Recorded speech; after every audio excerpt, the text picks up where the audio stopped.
Madam President, I rise today to discuss the confirmation of 4 pending U.S. Attorney nominations. Currently in the United States, we have 85 U.S. attorneys. There are several in my state, and depending on your population, it really indicates how many numbers you have. Those U.S. attorney nominations are filled by the incumbent President of the United States. Recommendations are made to the United States Senate, and we advise and consent on those nominations. And after an examination of their background, we vote these individuals to become U.S. attorneys. Now, we have an agreement that has endured for a number of presidents and a number of years, which says that these will be fairly routine, in fact, very routine. The fact is that each one of the U.S. attorney nominations goes through a review by the Senate Judiciary Committee, both Democrats and Republicans, and if they pass that review without controversy, they move to the floor for a vote. To give you an idea how that works, so the members on the other side who are relatively new to the Senate, when President Donald Trump made nominations of U.S. attorneys, he made 85 nominations. Each one of those nominations came to the floor of the United States Senate, and they were approved by voice vote, unanimous consent. In other words, not even a roll call was required. It was a routine approval of a U.S. attorney's nomination in a situation where a body like the Senate would have a majority of Democrats but approve a nomination from a Republican president by voice vote. No controversy. Moving forward. Why is it important to even fill these vacancies? Because these 85 U.S. attorneys are literally the people who implement the policies of the Department of Justice. If the Department of Justice of the United States decides that we're going to have a serious effort under a president to go after fentanyl, for example, or narcotics, for example, or some crime wave in another area, it's the U.S. attorney who runs the play. He's the quarterback in that U.S. attorney district. So these turn out to be fairly critical. Some of us stayed up late last night to watch a debate. And in that debate, there was discussion of crime in the United States and what we're going to do to stop it. Well, all the candidates, regardless of party, would be in favor of reducing crime. I'm assuming that every one of my colleagues who's on the floor now and wishes to speak would put themselves in the same category. We want to stop crime in our states and in our country, and we rely on the Department of Justice to do that. The one who leads the effort in each and every state is the U.S. attorney. And in this circumstance, we have 4 nominees for U.S. attorney who have been waiting patiently for the approval of the United States Senate. On seven previous occasions, I have requested unanimous consent, the same process that was followed with every single one of Donald Trump's U.S. attorneys. I've requested unanimous consent for the Senate to take up and confirm law enforcement nominees nominated by President Joseph Biden. Each and every time, the junior senator from Ohio, now running for Vice President of the United States, has objected. I asked him in many occasions when we came to the floor and raised this question, what objection do you have to this U.S. attorney nominee? He said over the time, I don't have any objection to this nominee. I object to the Department of Justice, and I want to stop U.S. attorneys from being appointed nationwide. Communities across America desperately need their top federal prosecutors in place. U.S. attorneys lead the nation's effort to prosecute violent criminals and protect our communities from violent crime, child exploitation, terrorism, and much more. The U.S. Attorney's Office and 4 districts I'm talking about today are no exception. I just left a meeting this morning. We gathered about 40 or 50 leaders from across the United States to talk about child trafficking. Child trafficking, of course, is a federal crime prosecuted by the Department of Justice in each and every one of our states where it happens. I can't think of a more awful situation for a person to live through as those this morning who talked about what they lived through before the prosecution took place and the person was removed from the state. I would not want to play political games with those nominations. Those U.S. attorneys do critical work in each and every state. We felt that way under President Trump, and that's why we allowed his U.S. attorney nominees to move forward by voice vote, and I think President Biden is entitled to the same treatment. The entire nation has been impacted by the opioid epidemic. Ohio is one of the states that's been hit the hardest. In 2023, nearly 4,500 Ohio residents died from an accidental drug overdose. This story can be told over and over in state after state. The U.S. Attorney for the Northern District of Ohio could focus her attention on combating this drug crisis with the DEA's Operation Overdrive. This operation, set up in a location in Toledo, is due to the city's copious violent crimes, including homicides, shootings, assaults, and drug overdoses. We are talking about serious prosecutions and a team of effective professionals to fight them, not just in Ohio and Illinois, but around the nation. Instead, this nomination, one of them today, which I'm suggesting, the nomination of Rebecca Lutzko, has languished for more than a year because of the objection of the junior senator from Ohio. It may have helped that senator to make that decision for some other reason, but it certainly doesn't help fighting crime in his home state to have a vacancy in this office. He's harming Americans and undermining public safety across the country for reasons I can't explain. The Senate has a long history of confirming U.S. attorney nominees, as I said. We've done it by unanimous consent. We've made it fairly routine, as it should be. All 85 of President Donald Trump's nominees for U.S. attorney were filled by unanimous consent. The Senate has a long history of following that practice. Before President Biden took office, the last time the Senate required a roll call on a U.S. attorney was 1975, 49 years ago. You have to go back 49 years to find an objection to U.S. attorney nominee. At the beginning of a new presidential administration, it's customary for the U.S. attorney to step down and for the new president to select replacements. That's why during the Trump administration, we moved so many so quickly. Senate Democrats allowed every single one of President Trump's nominees to be confirmed by unanimous consent, many of whom we would not personally have selected, but it's just a courtesy to a new president to fill the vacancies. It wouldn't have been fair or realistic to force the Senate to debate and vote on every single one of these nominees. Each one of these votes is a process which eats up several days of the calendar. We already do that for nominations for the federal bench. It would not have been fair or realistic to expect it for U.S. attorneys. So we respected the then president, we respected our colleagues, and we respected the need for the Senate to have confirmed leadership in the U.S. Attorney's Office. We put public safety and the needs of law enforcement ahead of politics. We've done it always when it came to U.S. attorneys until now. The senator from Indiana and some of his colleagues have set an unfortunate standard. They are putting us on a path to require cloture and confirmation votes on every U.S. attorney nominee. We talk about a waste of time. That would be a terrible waste of time.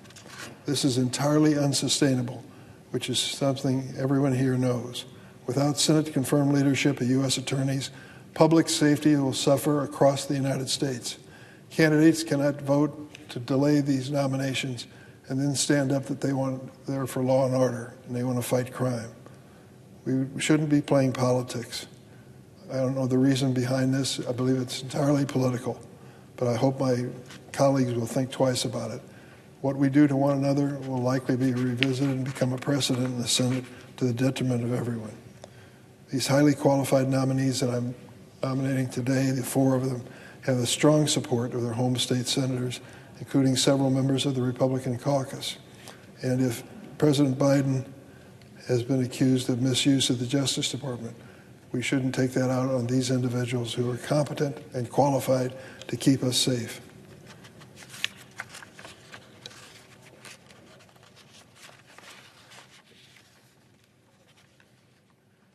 Until we confirm them, law enforcement agencies in Iowa, Massachusetts, and Ohio will be stymied in their ability to fight crime. Don't be given a speech that says, I want to have a real assault on crime in my state or my district, and then turn around and stop the prosecutor from being appointed who has that job. Otherwise, there'll be a temporary appointment, and the effort cannot be as effective as it might be. That is a loss to their nation and increases the danger of the people living in that particular state. And so, Madam President, I ask unanimous consent that the Senate consider the following nominations en bloc: calendar number 544, 545, 604, and 605. Those are the nominations of Matthew Gannon to serve as U.S. Attorney for the Northern District of Iowa, Rebecca Lutzko to serve as U.S. Attorney for the Northern District of Ohio, Joshua Levy to serve as U.S. Attorney for the District of Massachusetts, and David Waterman to serve as U.S. Attorney for the Southern District of Iowa. That the Senate vote on the nominations en bloc without intervening action or debate. That if confirmed, the motions to reconsider be considered made and laid upon the table, and the President be immediately notified of the Senate's action, and the Senate resume legislative session. Is there objection? Madam President. The junior senator from Tennessee. Reserving the right to object. These are Biden-Harris Department of Justice nominees. What's the Biden-Harris Department of Justice focused on right now? Multiple prosecutions of former President Donald J. Trump. Never before in history has a major American presidential candidate been criminally charged, much less by his campaign opponent's Department of Justice. Yet, in the middle of this presidential election, the Biden-Harris Justice Department has brought two different prosecutions against their presidential election opponent. Other Democrat prosecutors have brought three other sets of charges. These cases have been timed to peak during the election. So right now, President Biden's election opponent is on trial in 5 separate jurisdictions, all by partisan Democrat prosecutors, all on different charges, and all peaking right in the middle of this presidential campaign. This begs a simple question. Is this coordinated election interference, or is this merely a coincidence? It's beyond credulity that these charges would have been brought against anyone but President Trump, especially 5 different prosecutions, all brought during the presidential election. The contortions of fact and law underlying these prosecutions testify to that. So do the political campaign promises and presidential commands behind the prosecutions underscore this? Of course they do. The New York Times reported in April of 2022 that President Biden told advisors that he wanted his Justice Department to prosecute President Trump. Shortly thereafter, his Justice Department dutifully appointed Jack Smith to prosecute President Trump.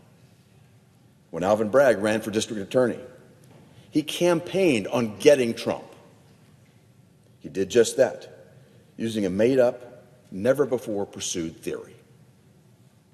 When Letitia James ran for New York Attorney General, she said that her entire campaign was about getting President Trump. Even Democrat Representative Dan Goldman called it, quote, an individualized political vendetta. 5 years later, in the middle of the campaign, she brought a baseless case for a $454 million fine. Unheard of. This is a case of show me the man, and I'll show you the crime. It's also blatant election interference. It's outrageous to many Americans. It violates our basic principles of blind justice and the rule of law. And I'm not going to consent to the expeditious confirmation of any more Biden Department of Justice nominees until the American people get a chance to reject this politicized administration of justice. And I'll say this. If these nominees were truly important to Senate Democrats, they would schedule votes on them. Senate Democrats held me for 30 hours of cloture when I came through this process. They're not doing the same here. Therefore, I object. And I'd like to reserve the right to object. And I want to withhold my objection to allow the junior senator from Missouri to be recognized. Madam President. The junior senator from Missouri. Thank you, Madam President. Before I get started on this, I thank my colleague from Tennessee. I also want to note to my friend from Illinois that we're not doing anything else on this floor. We're certainly not moving an appropriations process. We could be doing appropriations bills in September. But Chuck Schumer doesn't want to do any of that. So all we're doing is nominations. If you feel so strongly about these individuals, go through the process. And also, it's curious to mention precedent being raised here in this. I, in my first term here in the Senate, just witnessed for the first time in American history, first time ever, in articles of impeachment came over to this chamber and we didn't have a trial.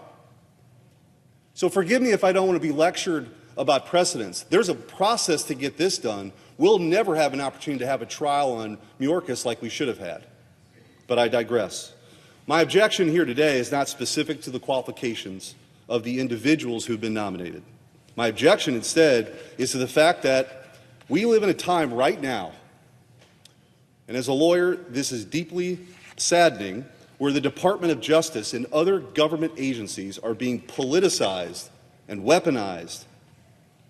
And this is angering the American people, and it should.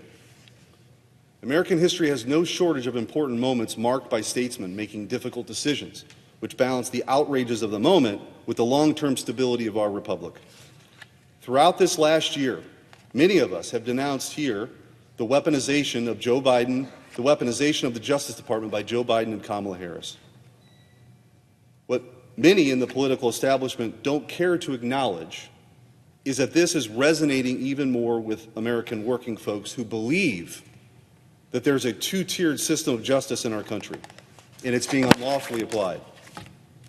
From Hillary Clinton's mishandling of classified information to President Joe Biden doing the same, the American public have watched certain people be immune from consequences for their actions. Biden and Harris are attempting to throw their political opponent, Donald Trump, in jail for the rest of his life. It's wrong. They're trying to interfere with this election, and that's why we stand here on the floor today. So, if you're not part of the exclusive club, or if you dare to fight back against its monopoly on power, you're held to a different standard. Those brave enough to fight this system are not only expected to play by the rules, but also subject to capricious, legal, and inconsistent lawfare. Banana Republic stuff. If this were happening in another country, our State Department would be warning us about it. It's happening right here under our noses. These political attacks undermine the American people's faith in their government, a government of the people, by the people, and for the people. We all are one people, but we must only have one standard of which we are judged in our courts. We must immediately halt our creep towards tyranny. So, until the Justice Department resumes its focus on applying equal justice under the law, instead of engaging in partisan lawfare against President Trump, I'll join my colleagues here today. I withhold my objection, Madam President, to allow the senior senator from Alabama to speak. Madam President. The senior senator from Alabama. Madam President, reserving the right to object, I rise today to join my colleagues in objecting to the fast-tracking of Biden-Harris's U.S. attorney nominations. This is a commitment we publicly made in June because of President Biden and Harris's unprecedented attacks on Donald Trump. It didn't have to be this way. But the Biden-Harris administration chose to target its political opponent in an election year. This is the direct result of the weaponization of a justice system they created. This administration has shown time and time again it's willing to do whatever it takes to maintain power. Whether it's lawfare against President Trump or allowing illegals to vote in elections, this administration is hell-bent on election interference. If we don't return to the principles of our Constitution, we will be no better than Venezuela or communist China. As long as this administration remains weaponized against the will of the American people, my answer is no. This is why I'm objecting to unanimous consent of these U.S. attorney nominees today. It is my intent to attach these nominees, not to attack these nominees individually. Rather, it is my intent to use my right as a senator to restore the faith and rule of law in the United States of America. It won't end well if we continue down this path.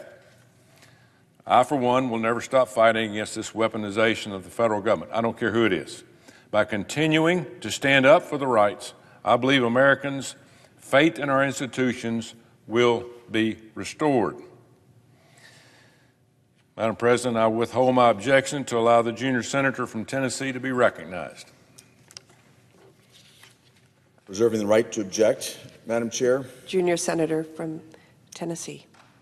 Reserving the right to object, Madam Chair. I want to thank my colleagues from Missouri, from Alabama, my colleague from Ohio who's led this effort. And for the reasons I stated earlier, I object. Objection is heard. Madam President, The Democratic whip. did you hear that? The Department of Justice is too partisan. The Department of Justice is too partisan. It's interesting to note that two of the prosecutions of Donald Trump are not even starting at the Department of Justice. They come from state prosecutions in the states of Georgia and New York, not Washington. So these nominees for U.S. attorney are being held up because of decisions made by some other prosecutor in another state. Apparently that's the case in this situation. And I just have to say that at least in one of these prosecutions in New York, they have been successful in bringing a case against former president and convicting him of felony counts, 34 if I'm not mistaken. So there is some merit to it that goes beyond any question of intrigue in Washington, D.C. Let me also add that as far as I can tell, this Department of Justice has tried to take a reasonable position to avoid conflicts of interest. In this circumstance, we have a special attorney who is appointed to prosecute the president's own son. The president's own son. This Department of Justice, which is being accused of being partisan in this situation. There's no precedent for that in history. And it's a clear effort by the Biden administration to deal fairly with a painful situation personally. Well, you look at this and you say, well, what point have my colleagues made today? They've made the point that in these 4 places in the United States, Iowa on 2 occasions, Massachusetts, and in Ohio, that the competent professionals for prosecution will not be filled, these competent positions will not be filled with individuals who they admitted on the floor they have no objection to. What is the net result of this? It means that crimes that are being committed or alleged to being committed in these states are not going to be prosecuted as aggressively as they should. Don't give me a speech about wanting law and order and safety in the community and then turn around and say, to make a political point, we're going to stop sending prosecutors to these areas. It's inconsistent. It doesn't follow. And it's unfortunate. I'm sorry for these 4 individuals who are worthy candidates to be U.S. attorneys that this happened today. It's happened before. And it's a sad day if this is going to be a new precedent, that any president coming in a new term is going to face this kind of an obstacle course for the routine appointment of individuals to enforce the law across the United States. We will not be a safer nation because of this political strategy. I yield the floor.